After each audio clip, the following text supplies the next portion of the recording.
बिस्मिल्लाहिर्रहमानिर्रहीम। दोस्तों, मैं हूं आपका मेज़बान अब्दुल वहाब और आप देख रहे हैं लाइटर फिल्म चैनल। दोस्तों, अल्लाह ताला ने इंसानियत की इस्लाह के लिए हर दौर में अंबिया कराम को माबूस फरमाया। दोस्तों, अंबिया कराम की फहरिस्त में अव्वल नंबर पर आने वाले हज़रत आदम अलैहिस्सलाम और जबकि आखिरी नंबर पर हमारे प्यारे नबी आखिरुज़्ज़मा हज़रत मोहम्मद सल्लल्लाहु अलैहि वसल्लम हैं।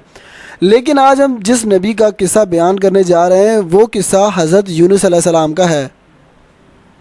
हज़रत यूनुस अलैहिस्सलाम का किस्सा कुरान करीम में एक अनोखा किस्सा है। आप अलैहिस्सलाम के वालिद का नाम मातह था और आप अलैहिस्सलाम सैयदना इब्राहीम अलैहिस्सलाम की नस्ल से थे।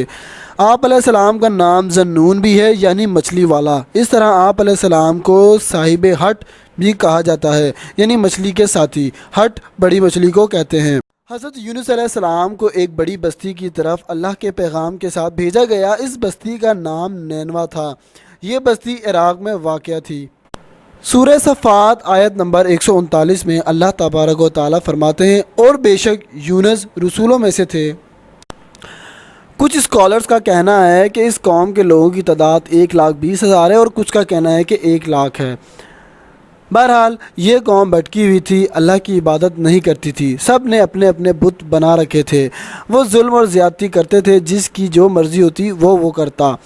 लेकिन अल्लाह ताला ने इस कौम पर रहम किया। जब भी अल्लाह ताला किसी के साथ भलाई का इरादा करता है तो इसे दीन की समझ दे देता है, और इनके दरमियान यूनुस अलैहिस्सलाम को भेजा। यूनुस अलैहिस्सलाम ने इनको एक अल्लाह की इबादत की तरफ बुलाया।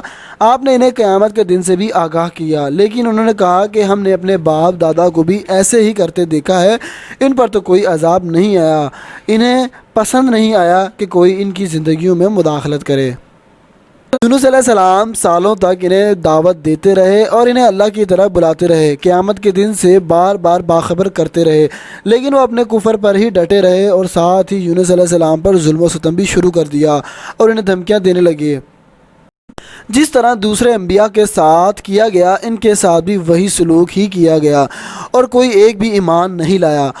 आखिर आप अलैहिस्सलाम ने अपनी कौम को अल्लाह के अजाब से ख़बरदार किया और बताया कि जैसे नूह अलैहिस्सलाम, सालेह अलैहिस्सलाम और हूद अलैहिस्सलाम की कौम पर कुफर करने की वजह से अजाब नाजिल हुआ, तुम पर भी अजाब आएगा। लेकिन वो फिर भी ना माने और कहा कि आने दो अजाब। यूनुस अलैहिस्सलाम गम और गुस्से की हालत में वहाँ से चले गए, ये सोच कर कि अब तो अजाब आने ही वाला है, जबकि अल्लाह ताला ने इन्हें इस बस्ती से निकलने का हुक्म दिया ही नहीं था। आप अलैहिस्सलाम सब्र ना कर सके और सोचा कि अब अजाब आने ही वाला है, अब ये लोग नहीं मानेंगे। आप अलैहिस्सलाम के जाने के बाद अल्लाह के अजाब की निशानियां नैनवा बस्ती पर ज़ाहिर होना शुरू हो गईं। एक बहुत बड़ा काला बादल इनकी तरफ बढ़ने लगा। इस बादल में आग के शोले दिखाई देने लगे। इस मंज़र को देखते ही बस्ती वाले समझ गए कि बस अब अजाब आने ही वाला है, जिसके बारे में यूनुस अलैहिस्सलाम ने इन्हें ख़बरदार किया था। इसलिए वो डर गए और उनके दिलों में ईमान दाखिल होने लगा। इनके सरदार जमा हुए और कहने लगे, जैसे हमसे पहले लोगों पर अजाब आया वैसे ही हम पर भी ये नाजिल होगा। सब ने कहा कि यूनुस अलैहिस्सलाम ने बिल्कुल सही और सच फरमाया था। यूनुस अलैहिस्सलाम चूँकि वहाँ मौजूद नहीं रहे थे और उनकी गैर मौजूदगी में ये सब के सब यानी 1,20,000 या तकरीबन 1 लाख के करीब ईमान लाना शुरू हो गए थे। वो सब के सब एक मैदान में जमा हुए और खूब गिड़गिड़ा कर और रो रो कर अल्लाह तबारक व तआला से माफ़ी मांगने लगे, ताकि अल्लाह की रहमत नाजिल हो और वो अजाब से बच जाएं। 3 दिनों तक लगातार बादल इनके सरों पर मंडराते रहे और नैनवा के लोग बार बार अल्लाह ताला से माफ़ी मांगते रहे। आखिरकार अल्लाह ताला का गुस्सा ठंडा हुआ और अल्लाह पाक ने इन पर रहम व करम फरमाया और अजाब को इन पर से टाल दिया। अल्लाह ताला फरमाते हैं कि कोई भी ऐसी कौम पहले नहीं गुजरी जो अजाब देखने के बाद ईमान लेकर आई हो और इसे अजाब से बचा लिया गया हो, लेकिन सिर्फ़ और सिर्फ यूनुस अलैहिस्सलाम की कौम ही वाहिद कौम है जिसे अजाब से पहले माफ़ कर दिया गया। अल्लाह ताला ने इन पर से अजाब को दूर कर दिया और इन्हें मज़ीद ज़िंदा रहने की मोहलत फराहम कर दी। दोस्तों, फ़िरौन भी जब डूबने लगा तो कहने लगा कि मैं बनी इसराइल के रब पर ईमान लाता हूँ, लेकिन अल्लाह ताला ने इसकी तौबा कबूल नहीं की क्योंकि वो दिल से ईमान ही नहीं लाया था। फ़िरौन ज़बान से ऐसा कह रहा था, लेकिन यूनुस अलैहिस्सलाम की कौम दिल से ईमान लाई थी, इसीलिए इनको तौबा को कबूल कर लिया गया। दोस्तों, अगर आप फ़िरौन से रिलेटेड किस्से को जानना चाहते हैं तो हमारी एक सीरीज फ़िरौन की उरूज से ज़वाल तक की दास्तान पहले ही मौजूद है। आप इस आई कार्ड पर क्लिक करने से उस पूरी वीडियो को वॉच कर सकते हैं। نینوہ والوں نے ایمان لانے کے بعد جب چاہا کہ انہیں دین کے بارے میں اور اللہ تبارک و تعالیٰ کے بارے میں مزید بتایا جائے اور ان کی سیدھے راستے کی طرف رہنمائی کی جائے تو انہیں ایک رہنما یعنی حضرت یونس علیہ السلام کی ضرورت پڑی۔ اپنی قوم سے ناراض ہو کر یونس علیہ السلام چل تو پڑے تھے، آگے جا کر وہ کشتی میں سوار ہو گئے۔ کشتی آگے جا کر لڑکھڑانے لگی اور موجوں اور بھنور میں پھنس گئی، ایسا کہ کشتی اپنے اندر موجود وزن کی وجہ سے غرق ہونے لگی۔ کشتی میں سوار لوگ کہنے لگے کہ یہ ایسا شاید وزن کی وجہ سے ہو رہا ہے، لہٰذا قرآن اندازی کرتے ہیں جس کا نام نکلے گا اس کو سمندر میں ڈال دیں گے تاکہ کشتی کا وزن ہلکا ہو جائے۔ جب قرآن اندازی کی گئی تو اللہ کے نبی یونس علیہ السلام کا نام نکلا۔ بہت لوگ آپ علیہ السلام کی وجہ سے اس قرآن اندازی پر راضی نہ ہوئے، لہٰذا دوبارہ قرآن اندازی کی گئی تو پھر آپ علیہ السلام کا نام ہی آیا۔ آپ علیہ السلام نے کپڑے اتارنے شروع کر دیے تاکہ سمندر میں کود کر کشتی والوں کو مصیبت سے نجات دلوا سکیں، لیکن کشتی والے نہ مانے کہ آپ علیہ السلام کو سمندر میں پھینکا جائے۔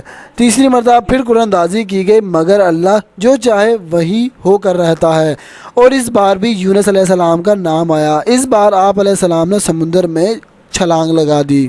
اللہ تعالیٰ نے بحر خضر سے ایک بڑی مچھلی بھیجی اور اللہ پاک نے اس مچھلی کو حکم بھی دیا، یہ ہماری امانت ہے، اس کا گوشت نہ کھائے اور نہ ہی اس کی ہڈی کو کوئی نقصان پہنچانا، کیونکہ یہ تیرا رزق نہیں ہے۔ تو مچھلی نے بحفاظت اللہ کی امانت کو اپنے وجود میں سمو لیا اور ان کو لے کر تمام سمندروں کا طواف کیا۔ کہتے ہیں کہ جب یونس علیہ السلام مچھلی کے پیٹ میں ٹھہر گئے تو آپ علیہ السلام نے گمان کیا کہ شاید میں وفات پا گیا ہوں۔ تو آپ علیہ السلام نے اپنے اعضاء اور آرگن وغیرہ کو موو کیا، پھر آپ کو پتہ چلا کہ آپ زندہ ہیں۔ آپ علیہ السلام فوراً اللہ کے لیے سجدے میں چلے گئے اور بارگاہ الہی رب العزت میں عرض کیا، اے پروردگار، میں تیرے لیے اس جگہ کو مسجد یعنی سجدے گاہ بناتا ہوں جہاں کسی دوسرے نے تیری عبادت نہ کی ہوگی۔ حضرت یونس علیہ السلام نے مچھلی کے پیٹ میں یہ دعا کی جس کا ترجمہ کچھ یوں ہے، اے اللہ، تیرے سوا کوئی معبود نہیں ہے، تو پاک ہے، بے شک میں ظالموں میں سے ہوں۔ یہ دعا عرش کے نیچے گھومنے لگی تو فرشتوں نے عرض کیا، اے پروردگار، یہ جانی پہچانی کمزور سی آواز کسی اجنبی جگہ سے آ رہی ہے۔ اللہ نے پوچھا، کیا اس آواز کو کسی نے نہیں پہچانا؟ عرض کیا، نہیں۔ اللہ نے فرمایا، یہ میرا بندہ یونس ہے۔ عرض کیا، آپ کا بندہ یونس؟ اس کا تو ہر روز مقبول اعمال اور مقبول دعا آتی ہے۔ اے پروردگار، کیا آپ اس پر رحم نہ فرمائیں گے؟ جو خوشی اور غمی میں آپ کو یاد رکھتا ہے تو آپ اس کو مصیبت سے نجات عطا فرما دیں۔ اللہ نے فرمایا، کیوں نہیں۔ پھر اللہ نے مچھلی کو حکم فرمایا تو اس نے ساحل سمندر پر ایک میدان یعنی گراؤنڈ نما جگہ پر یونس علیہ السلام کو لا ڈالا۔ بس اللہ کی رحمت سے ان پر کدو کی بیل اگ گئی۔ اگر اللہ ایسا نہ فرماتے تو آپ علیہ السلام کمزور ہی رہتے۔